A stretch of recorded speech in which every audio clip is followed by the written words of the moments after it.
Hi students, welcome to you everyone. Today in this class I am going to explain you about Newton's third law of motion CA.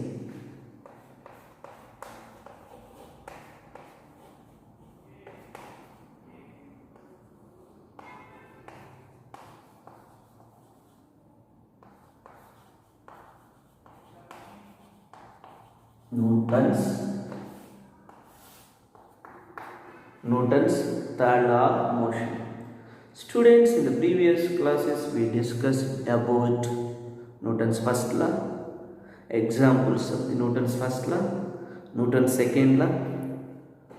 These two students, Newton's first law and the Newton's second law, can apply to a single body, whereas Newton's third law can apply to the interaction of the two body students.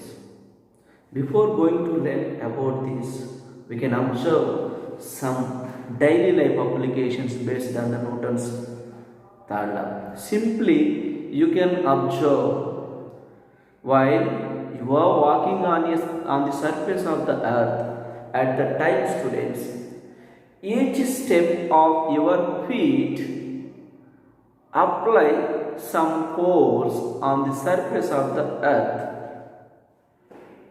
The same amount of the force applied by the surface of the earth on your feet, students. It is clear. How much amount of the force applied by your feet on the surface of the earth, same amount of the force applied by the surface of the earth on your feet, but opposite in direction, students. These are equal in magnitude and opposite in direction, students. We can observe this clearly. And also, students, considering the two interacting objects, this is one object and this is another object, students. Assuming this is A and this is B. These two are interacting with each other. At the time of interaction, the first body, the B, applies some amount of the force on the A. And A is also applying the same amount of the force on B, students. Assuming that this is action, what is that? Action. And similar to this is reaction, students.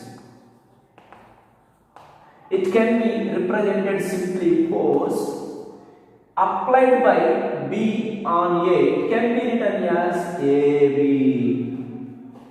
See here, the meaning of this complete term, this term is force applied by B on A. Similar to that, this can be written as here, this one. Force applied by A on B, students. These two are equal in magnitude. These two are equal in magnitude. That means AB means force applied by B. Force applied by B on A is equal to force applied by A on B, but opposite in direction. Students, here in this negative sign indicates here opposite to the direction of the previous force. This is action and this reaction. This reaction is equal in magnitude of the action and opposite to the direction. Okay. So based on this fact, students, we can say that according to Newton's second law of statement can give us like this, students. For every action, what is that, students? For every action, there is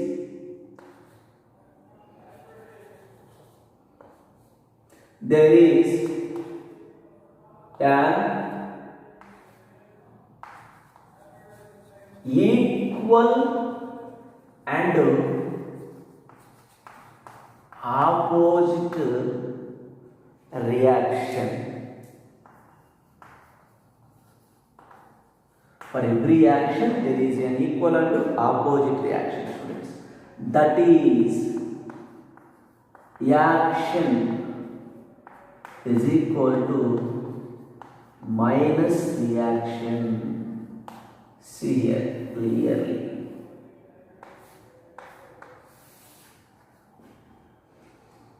Already explained you based on these two students. These two are the interacting objects. Two objects interact with each other. At the time of contact between these two bodies, there is action and the reaction forces developed in between them. They are acting like the students.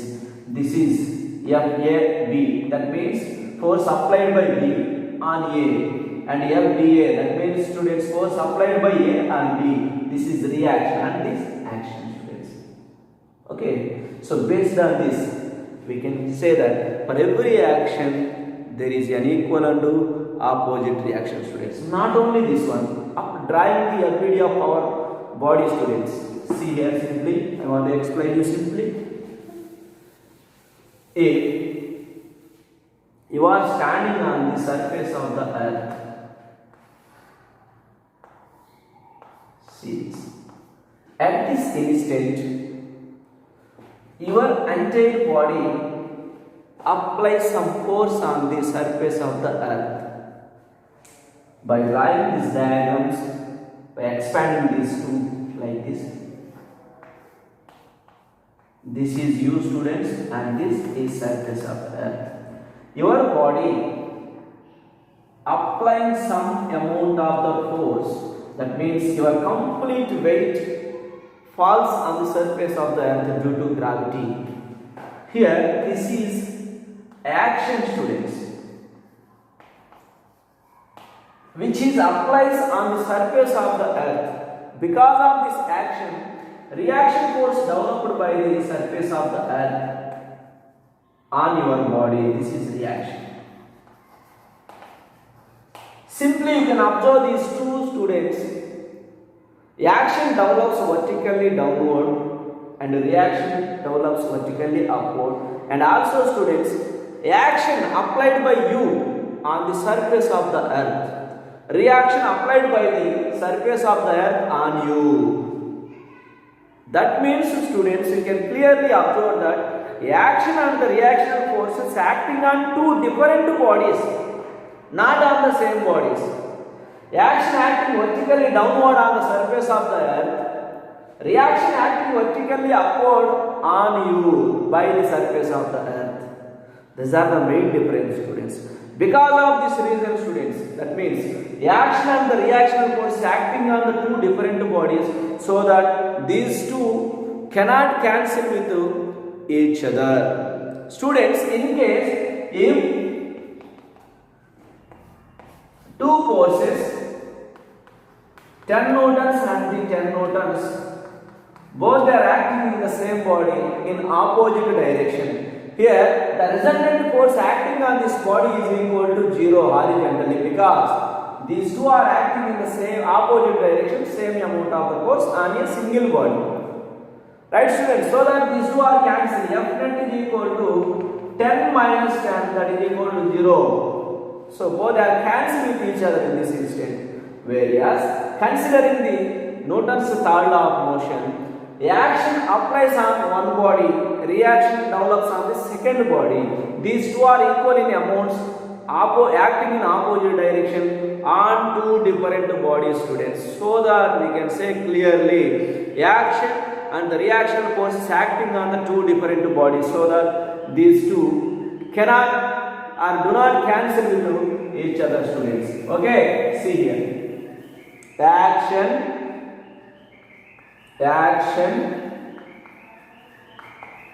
and reaction do not cancel with each other. Action and reaction forces do not cancel with each other, because why, students? Because these two are acting on two different bodies.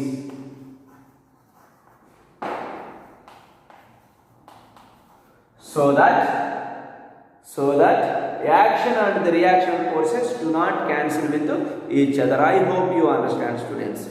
Now let us take some example based on the Newton's third law of motion which we observed in our daily life. Do you know, students, rockets works on the principles of Newton's third law of motion. Also jets. What is that, students? Rockets works on the principles of Newton's third law of motion. See here, students, simply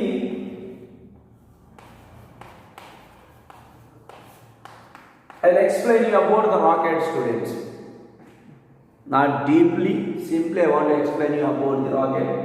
Students, rocket having the two chambers.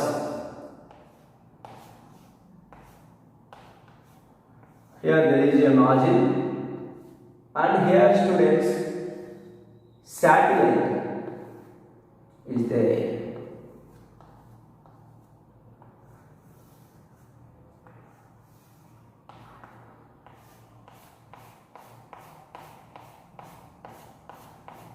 See, students, these two chambers, one is having the fluid and another chamber acts as the burning chamber, students. This is fuel chamber and this is burning chamber, students. By using this fuel, here the fuel is burned and the gas expelled through this nozzle. Gas expelled out, students. Because of that, reaction force applied on the rocket by the expelled gas, it moves upward direction. Got my point, students? Here, whenever the gas burns here or the fuel burns here, after burning, the gas expelled through this nozzle with high velocity having an acceleration. Because of that, students, reaction force acting on the rocket moves upward direction. Gas expelling out, assuming that the action, and because of that action, reaction force applied by the gas on the rocket, this expelled gas, the rocket moves vertically upward direction, students. This is the working procedure or the process of the rocket, students. Also, birds. Do you know birds we can observe in our daily life? They are also using their wings, just pushing the air downwards, students, with their wings. That means, students, they apply some action on the air. Because of that, students, reaction force developed by the air on the bird pushes the bird upward.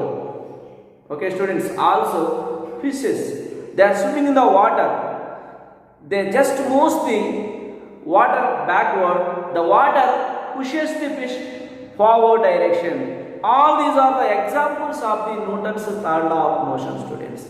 Newton's third law of motion. So many examples are there, but I explain you here some of them, students. Okay, I hope you understand. Next one, students.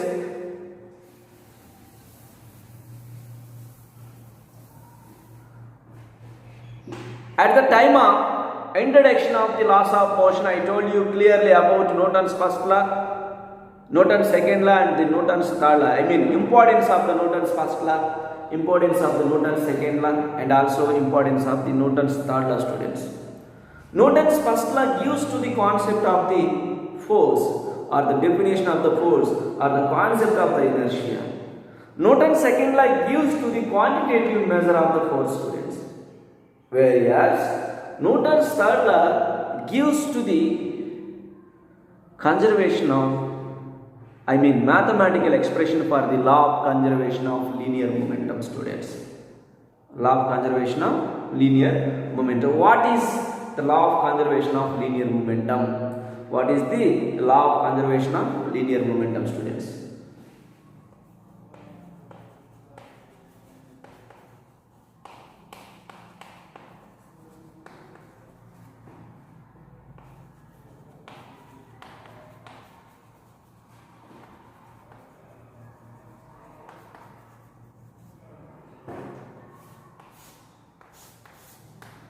Here, law of conservation of linear momentum states that in the absence of a net external force on the system, in the absence of the net external force on the system, the total momentum of the system is remains conserved or remains constant or remains unchanged.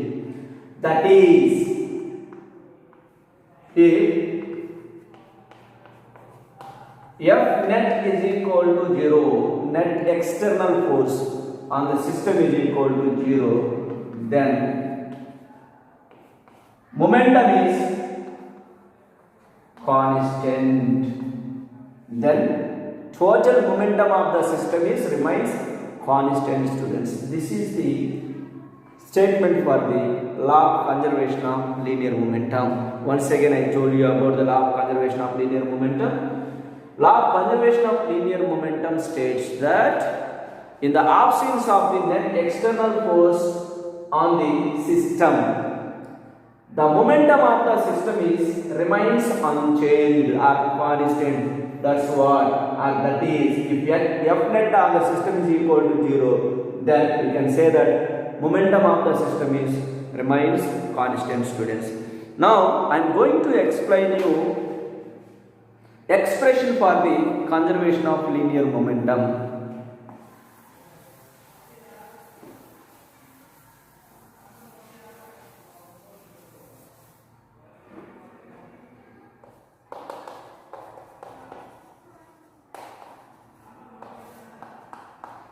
See here, students, considering the two bodies, they are moved on the horizontal smooth surface. Two bodies of masses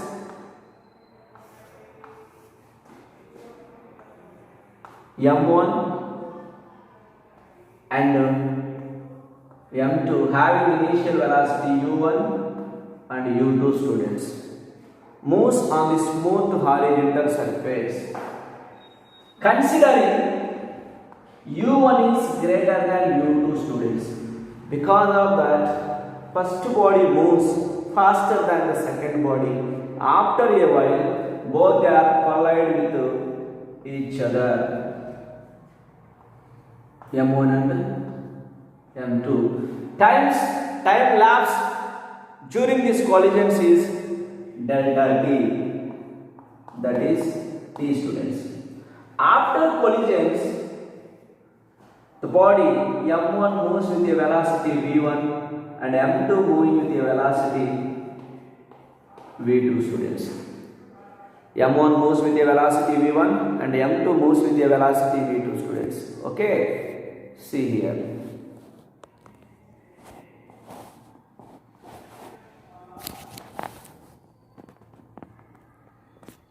M1 moves with a velocity v1 and M2 moves with a velocity v2.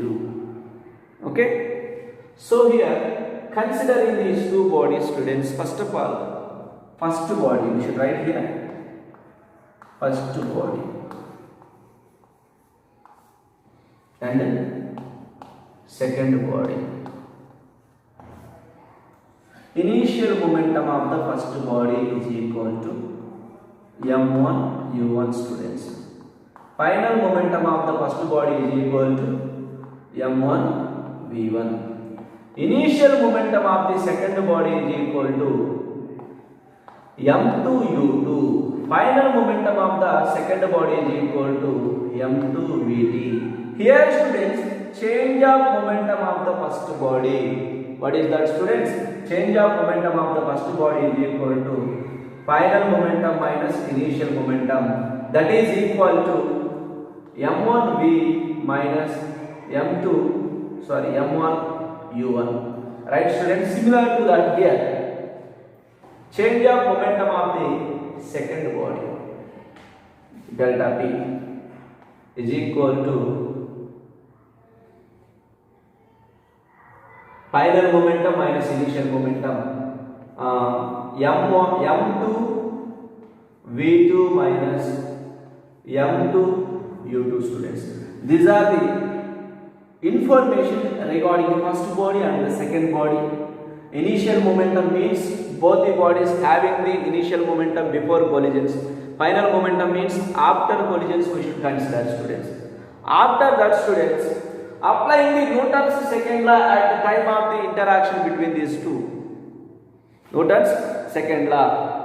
From that, first of all, we should apply the Newton's third law. That means for every action there is equal and opposite reaction. Here, considering the action which is applied by the according to Newton's third law. See here, the action, that means first body applies the or exerted by the force on the second body, that is F21 is equal to minus F12. This is based on the Newton's third law. For every action there is an equal and opposite reaction. That's what the action which is developed by the first body on the second body. Reactional force developed by the second body applied on the first body. So after the students applying the Newton's second law of motion according to Newton's second law.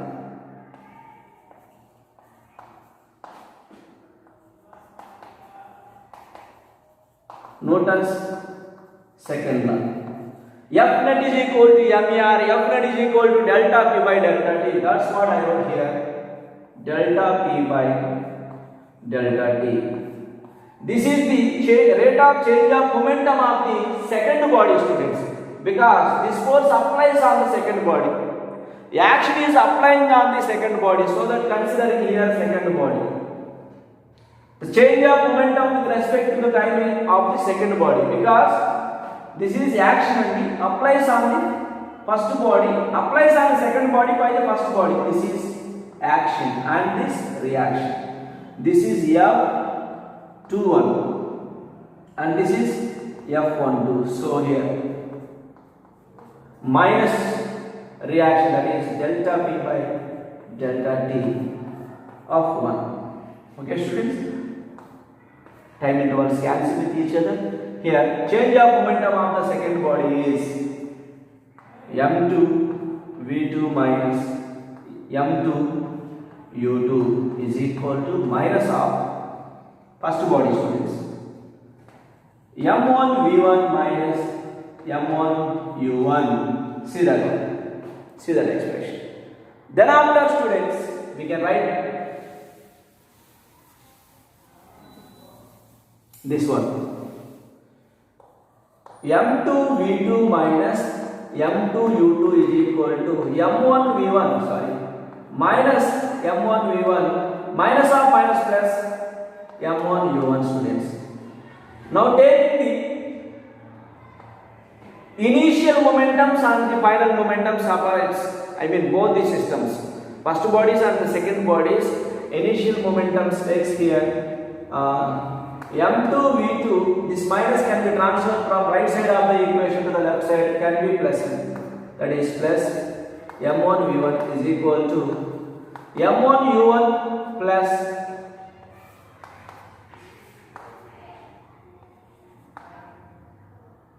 m2 u2, students. Therefore we can write finally here m1 u1 plus m2 u2 is equal to m1 v1 plus m2 v2. See here once this expression. Total momentum of the system before collisions is equal to total momentum of the system after collisions. See, look at this picture properly. Total momentum of the system before collisions. Before collisions means initial momentum and the after collisions means final momentum. Both are equal here. See properly. And students, we consider here total momentum of the system is total momentum of the system is remains unchanged. Remains unchanged. That means that is P is equal to constant. P is equal to constant, students. This is the expression for the law of conservation of linear momentum. I think this is the mathematical expression for the law of conservation of linear momentum, students. Already told you, Newton's third law explains the or gives the mathematical expression for the law of conservation of linear momentum, students. I hope you understand. Thank you.